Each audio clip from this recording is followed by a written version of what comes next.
नमस्कार दोस्तों। अगर तुमने यह वीडियो खोला है तो एक बार ठहरकर सोच लो, कल का सूरज देख पाओगे या नहीं। यह सवाल अब सिर्फ ड्रामा नहीं रह गया।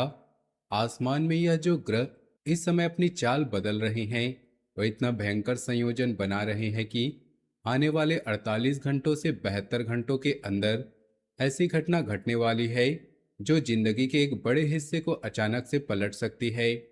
कोई जोर का धक्का, कोई अचानक आई खबर, या कोई ऐसी चोट जो रात भर नींद उड़ा दे और सुबह होते ही मन में यही घूमे कि अब आगे का रास्ता कैसे निकलेगा।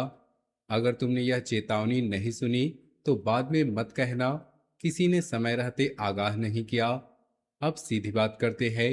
दोस्तों, मैं आज उन सब लोगों से बात कर रहा हूँ जिनकी जन्म कुंडली में चंद्रमा लग्न या राशि पर है। यह तीव्र ऊर्जा सक्रिय है। यह कोई सामान्य भविष्यवाणी नहीं है। यह उन तीव्र ऊर्जाओं का गहन विश्लेषण है जो इस समय ऊपर सक्रिय है और जिनके कारण कल का सूरज देखना भी भारी लगने वाला है। मैं तुम्हें डराने के लिए नहीं, बल्कि तैयार करने के लिए बता रहा हूँ, क्योंकि जब कोई भयंकर घटना आने वाली होती है तो उससे पहले उसका संकेत जरूर मिलता है। आज वही संकेत मैं तुम्हें दे रहा हूँ। वीडियो को अंत तक ध्यान से सुनना, क्योंकि बीच में जो उपाय बताऊंगा वो देखने में साधारण लगेंगे, लेकिन असर में इतने शक्तिशाली होंगे कि वही तुम्हें उस अंधेरे से बचा सकते हैं जिसमें कल का सूरज दिखाई देना बंद हो जाएगा। अभी ऐसी ऊर्जा चल रही है जैसे शमशान की खामोशी छाई हो। शनि अपनी धीमी लेकिन तीखी नजर से लगातार देख रहे हैं और राहु केतु का अक्ष थोड़ा सा झुका हुआ है। इस संयोजन के प्रथम, षष्टम, अष्टम और द्वादश भाव में भारी दबाव बन रहा है। इसका सीधा मतलब यह है कि अचानक स्वास्थ्य, पैसे, रिश्ते या मन की शांति में किसी एक चीज पर जोर का धक्का लगने वाला है। यह धक्का छोटा नहीं होगा। इसी दबाव के कारण मैं बार बार कह रहा हूं कि कल का सूरज तुम देख नहीं पाओगे। यह शब्द सूरज की बात नहीं, लेकिन भावना ऐसी ही आएगी जैसे पूरी दुनिया अंधेरे में डूब गई हो और सुबह होने का इंतजार ही ना रहे। लेकिन ध्यान से सुनो, यह ऊर्जा स्थायी नहीं है। यह सिर्फ एक महत्वपूर्ण खिड़की है। अगर तुम इस खिड़की को समझ गए और सावधानी बरती तो नुकसान बहुत कम हो सकता है और कल का सूरज फिर से हल्का दिखाई दे सकता है। अब विस्तार से समझते हैं कि यह भयंकर घटना कहाँ कहाँ और कैसे अपना असर दिखाएगी, और क्यों बार बार यही सवाल उठेगा कि कल का सूरज देखने की शक्ति बची भी है या नहीं। कैरियर और पैसे के मामले में अभी एक ऐसा चरण चल रहा है जहां पहले से चल रहा कोई काम या परियोजना अचानक अटक सकती है। बॉस, क्लाइंट या पार्टनर की तरफ से ऐसी खबर आ सकती है जो तुम्हें झटका दे दे। पैसा आने का जो प्रवाह था वह कुछ दिनों के लिए रुक सकता है। कुछ लोगों के साथ तो लोन, ईएमआई या लंबित भुगतान से जुड़ी चिंता अचानक बढ़ सकती है। दफ्तर में किसी की शिकायत या गलतफहमी भी बन सकती है जो तुम्हें अकेला महसूस कराए। अगर तुम व्यापार करते हो तो इस अवधि में कोई बड़ी डील फाइनल मत करना। किसी दस्तावेज पर हस्ताक्षर, कोई समझौता या बड़ी राशि का लेन देन अभी टाल दो। यह चरण छोटा है, लेकिन इसमें गलती करोगे तो वापस संभलने में काफी समय लग जाएगा। जब पैसा अटकता है या काम ठप पड़ता है तो मन में वही भावना आती है जब आगे का रास्ता नहीं दिख रहा, रात भर नींद नहीं आती और सुबह का सूरज देखना भी भारी लगने लगता है। यही वह दबाव है जो इस संयोजन से पैदा हो रहा है। कल्पना करो कि तुम सुबह उठते हो और फिर फोन पर एक मैसेज आता है कि अकाउंट में पैसा नहीं आया या कोई पेमेंट होल्ड हो गया। उस पल दिमाग में अंधेरा छा जाता है। पूरे दिन काम पर ध्यान नहीं लगता। शाम होते होते शरीर थक जाता है, लेकिन मन और भी ज्यादा भारी हो जाता है। रात को सोते समय लेटे हुए बार बार वही खबर घूमती रहती है और अचानक यह सवाल उठता है कि अगर कल भी यही हाल रहा तो फिर कैसे जिएंगे। यही वह भयंकर घटना है जिसके कारण कल का सूरज देखना मुश्किल हो सकता है। पैसा रुकने का असर सिर्फ खाते पर नहीं पड़ता, यह आत्मविश्वास को भी तोड़ देता है। जो व्यक्ति पहले फैसले लेने में तेज था वह अचानक हिचकिचाने लगता है परिवार के सामने मुंह दिखाने में भी झिझक होती है। यही वह गहरा दबाव है जो आसमान से ग्रह इस समय पैदा कर रहे हैं। इसलिए मैं बार बार दोहरा रहा हूं कि आने वाले 48 से 72 घंटों में सावधानी बरतनी होगी, नहीं तो वह भावना आ सकती है जो कल का सूरज देखने की शक्ति ही नहीं बची। अब प्रेम और रिश्तों की बात आती है, जहां भावनात्मक धक्का लगने की संभावना सबसे ज्यादा है। जो रिश्ते अभी तक स्थिर लग रहे थे, उनमें भी अचानक दूरी बन सकती है। साथी की तरफ से ठंडा व्यवहार, देर से जवाब आना या कोई पुरानी बात दोबारा उठाई जाना, ये सब संभव है। अगर तुम अकेले हो तो किसी नए व्यक्ति के साथ जुड़ाव बनाने से पहले अच्छी तरह से सोच लेना, क्योंकि इस ऊर्जा में आकर्षण तो होगा लेकिन स्थिरता नहीं मिलेगी। विवाहित लोगों के लिए घर के अंदर छोटी सी बात बड़ी लड़ाई का रूप ले सकती है। यहाँ संयम रखना बहुत जरूरी है। जो बात पहले से लंबित थी, वह अब सतह पर आ सकती है और मन को अशांत कर सकती है। जब रिश्तों में ठंडक आती है या पुरानी बातें दोबारा घाव बन जाती है, तो रात भर वही बात घूमती रहती है और सुबह होने पर भी मन में अंधेरा सा छाया रहता है। यही वह भावनात्मक भार है जो कल का सूरज देखने की शक्ति छीन सकता है। अगर समय रहते सावधानी न बरती गई, तो सोचो कि रात को कोई मैसेज आता है या फोन पर आवाज ठंडी पड़ जाती है, उस पर दिल धड़कना बंद सा हो जाता है। फिर सुबह उठते ही तो चेहरा धोते हुए आईने में खुद को देखते हो और लगता है जैसे कोई इंसान खड़ा है। खाने का मन नहीं करता, काम पर ध्यान नहीं लगता, दिन भर वही बात दिमाग में घूमती रहती है कि अब सब खत्म हो गया। यही वह भयंकर घटना है जो आजकल में घटने वाली है और जिसका संकेत आसमान के ग्रह पहले से दे रहे हैं। रिश्तों का यह दबाव सिर्फ दो लोगों तक सीमित नहीं रहता, वह पूरे घर के माहौल को बदल देता है। बच्चे भी तनाव महसूस करते हैं, माता पिता चुपचाप देखते रहते हैं और इस पूरे माहौल में व्यक्ति अकेला पड़ जाता है। अकेलापन जब गहरा होता है, तो वही सवाल उठता है कि कल का सूरज देखने का मतलब भी क्या ही रह गया। अगर दिल ही टूटा हुआ है। स्वास्थ्य और मानसिक शांति का विषय थोड़ा गंभीर है, इसलिए पूरा ध्यान देकर सुनो। इस संकटपूर्ण अवधि में तनाव, रक्तचाप, नींद की कमी, अचानक सिर दर्द या सीने में भारीपन जैसी समस्याएं दिखाई दे सकती हैं। कुछ लोगों को दुर्घटना या छोटी मोटी चोट का योग भी बन रहा है, खासकर सड़क पर या घर के रसोई और स्नानघर जैसे स्थानों में। मानसिक शांति पूरी तरह बिगड़ सकती है। नकारात्मक सोच, ज्यादा सोचने की आदत और सब कुछ खत्म हो गया जैसी भावना आ सकती है। अगर पहले से कोई स्वास्थ्य समस्या है, जैसे शुगर, थायराइड या हृदय संबंधी, तो इस अवधि में अतिरिक्त सावधानी बरतनी होगी।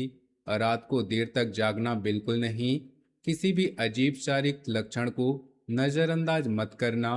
जब शरीर और मन दोनों एक साथ दबाव महसूस करते हैं, तो व्यक्ति को लगता है कि सब आगे की सुबह देखना भी मुश्किल हो जाएगा। यही वह गंभीर संकेत है जो इस ग्रह संयोजन से निकल रहा है और इसलिए मैं बार बार दोहरा रहा हूं कि कल का सूरज देखना आसान ही नहीं होगा। अगर तुमने इन चेतावनियों को हल्के में लिया, शरीर जब थकता है तो दिमाग और भी ज्यादा नकारात्मक हो जाता है। छोटी छोटी बातें बड़ी लगने लगती है, खाना अच्छा नहीं लगता, पानी पीने का मन भी नहीं करता, और रात को लेटे हुए दिल की धड़कन सुनाई देने लगती है। सुबह उठने में देर होती है और जब उठते हो तो लगता है जैसे पूरे शरीर पर बोझ रखा हो। यही वह भयंकर घटना है जो आजकल में घटने वाली है।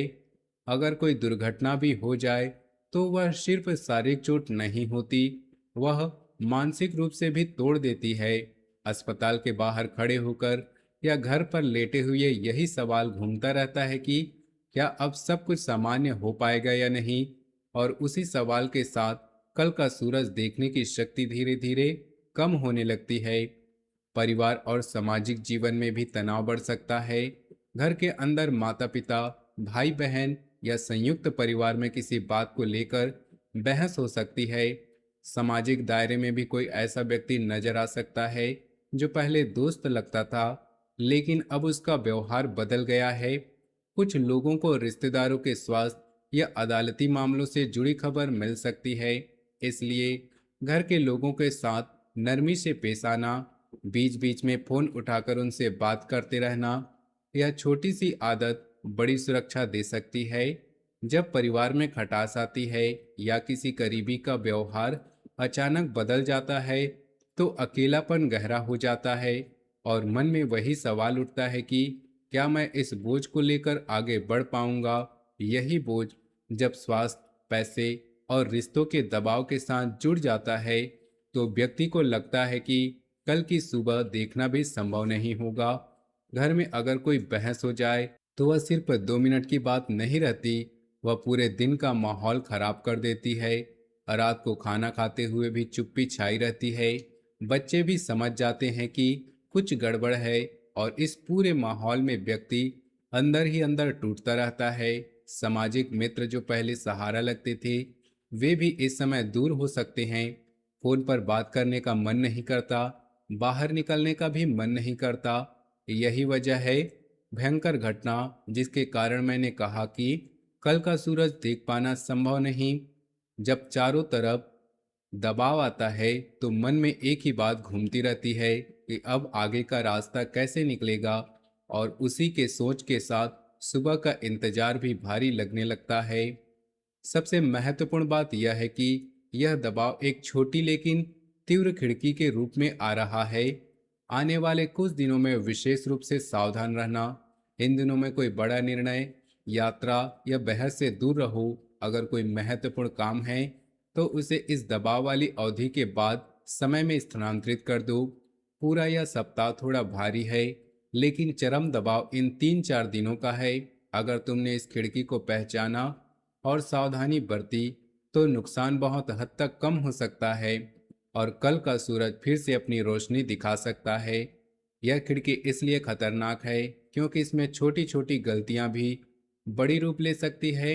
एक गलत फैसला, एक गलत बात या एक लापरवाही पूरा संतुलन बिगाड़ सकती है। इसलिए इन दिनों हर कदम सोच समझ कर रखना होगा। अब कुछ जरूरी बातें जो इन दिनों जरूर अपनानी चाहिए। सुबह जल्दी उठकर थोड़ा ध्यान या गहरी सांस लेने का अभ्यास करो। इन दिनों सफेद कपड़े पहनने से ऊर्जा हल्की रहती है।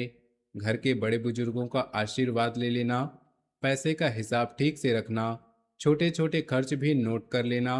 दूसरी तरफ कुछ बातें बिल्कुल भी नहीं करनी, और रात को 11 बजे के बाद घर से बाहर नहीं निकलना, किसी से भी बहस नहीं करना, चाहे कितना भी गुस्सा आ जाए।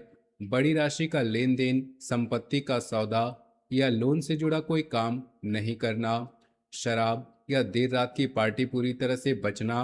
ये छोटी छोटी बातें जब इकट्ठी हो जाती हैं, तो वही सुरक्षा कवच बन जाती है जो तुम्हें उस भावना से बचा सकती है कि कल का सूरज देखना मुश्किल हो जाएगा। सुबह जल्दी उठने के दिन की शुरुआत हल्की रहती है। गहरी सांस लेने से मन शांत होता है। सफेद कपड़े पहनने से ऊर्जा साफ रहती है। बड़े बुजुर्गों का आशीर्वाद लेने से घर का माहौल हल्का रहता है। पैसे का हिसाब रखने से अचानक आने वाले झटकों से बचाव होता है। और जो बातें नहीं करनी है, उन्हें छोड़ने से अतिरिक्त नुकसान से बचा जा सकता है। रात तक बाहर रहने से दुर्घटना का खतरा बढ़ता है। बहस करने से भावनात्मक दबाव और बढ़ जाता है। बड़े लेन देन से वित्तीय नुकसान हो सकता है। देर रात की पार्टी से स्वास्थ्य और मानसिक तनाव दोनों बिगड़ सकते हैं। इसलिए इन छोटी बातों को गंभीरता से लेना जरूरी है। अब उपाय सुनो, ये जटिल नहीं है, लेकिन असर जरूर दिखाते हैं। रोज सुबह एक कटोरी शुद्ध पानी में थोड़ा केसर मिलाकर सूर्य को अर्घ्य दो, सिर्फ 7 दिन तक। शनिवार को तेल का दान करो किसी मंदिर में या जरूरतमंद को। अपने तकिए के नीचे एक छोटी सी चांदी की चीज या शुद्ध चांदी का सिक्का रखकर सो जाओ। हनुमान चालीसा दिन में एक बार जरूर पढ़ो, खासकर इन दबाव वाले दिनों में। घर की दीवार पर या बटुए में सिर्फ एक छोटी तुलसी की पत्ती रख लो। ये 5 चीजें अगर तुमने ईमानदारी से अपनाई, तो जो भयंकर ऊर्जा आ रही है उसका असर बहुत कम हो जाएगा और तुम उस अंधेरे से बच जाओगे जिसमें कल का सूरज दिखाई देना बंद हो जाता है। सूर्य को अर्घ्य देने से दिन की शुरुआत मजबूत होती है। तेल का दान करने से शनि की तीव्रता कम करता है। चांदी का सिक्का चंद्रमा की शांति बढ़ाता है। हनुमान चालीसा मन में हिम्मत बढ़ाता है। तुलसी की पत्ती घर की नकारात्मक ऊर्जा को साफ रखती है। ये उपाय देखने में साधारण हैं, लेकिन जब ईमानदारी से किए जाएं, तो वही सुरक्षा कवच बन जाते हैं, जो इन तीव्र खिड़की को पार करने में मदद करते हैं। दोस्तों, मैं तुम्हें डराने के लिए यह सब नहीं बता रहा। मैं इसलिए बता रहा हूँ क्योंकि दिल के साफ लोग कभी कभी अपनी ऊर्जा को समय रहते पहचान नहीं पाते। यह चरण आएगा और चला जाएगा, लेकिन जो लोग इस चेतावनी को गंभीरता से ले लेंगे, इससे निकलकर और मजबूत बनेंगे। जो नजरअंदाज करेंगे, उन्हें बाद में पछतावा हो सकता है। तुम्हारे हाथ में अभी भी समय है। कल का सूरज तुम जरूर देखोगे, बस थोड़ा सावधान रहना। जो सावधानी आज बरतोगे, वही कल सुबह को हल्की बनाएगी। जो उपाय आज शुरू करोगे, वही उस अंधेरे को कम करेगा जो इस ग्रह संयोजन ने पैदा किया है। याद रखो, यह ऊर्जा स्थायी नहीं है, यह सिर्फ एक परीक्षा है। जो परीक्षा को समझकर निकालते हैं, वे आगे और मजबूत रास्ते पर चलते हैं। कल का सूरज तुम देख पाओगे। अगर यह बात तुम्हारे काम आई हो, तो हमारी इस वीडियो को लाइक कर दो। कमेंट में जय हनुमान लिख दो। मैं सबके कमेंट पढ़ता हूँ। चैनल को सब्सक्राइब कर दो और बेल आइकन को दबा दो, ताकि अगला जरूरी अपडेट तुम्हें समय पर मिल सके। शेयर भी कर दो उन लोगों के साथ जो इस चेतावनी तक नहीं पहुंच पाए। मिलते हैं अगले वीडियो में।